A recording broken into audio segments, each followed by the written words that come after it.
Ito yung matagal nang gustong-gusto ng aking anak na makapunta sa Paris. Pero dahil nga po, mahal ang papunta po dyan at yun nga po ay nawala rin siya ng maaga, ay dadalhin ko na lang sa sticker. Ayan, kasi mahilig po yan sa sticker. Nung nabubuhay po yan, napakadami niyang koleksyon na sticker. Pero hindi naman niya ikinakabit. Parang nangungoleksyon lang siya. Alam yung mga kabataan, mga teenager, mga dumaan din tayo sa mga ganyan, mahilig tayo sa mga ganyan, mga magaganda.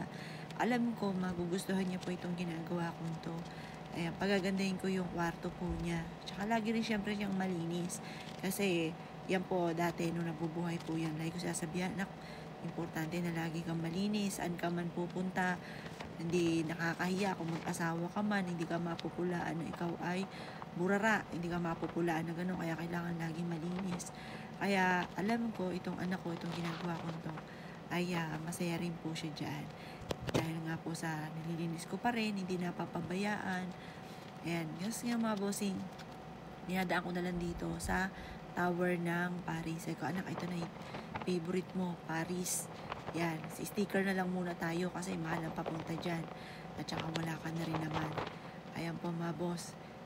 Ginagaya ko lang yung pinagdikitan ng sticker. Pero parang, ko ililipat ko yung isa sa may dulo.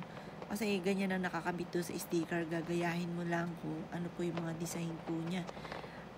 Ngayon, alam niyo po ba ako'y nagkakabit po dyan? Ako'y kinikilabutan. Talagang feeling ko ay naandyan ang aking anak.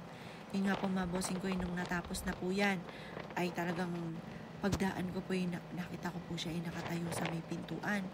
Ako'y bumalik. Pero ang kilabot sa akin talagang yung buko ay sa ulo ay parang nagtaasan at yung mga sa braso ko ay kilabot. Pero hindi man ako natatakot.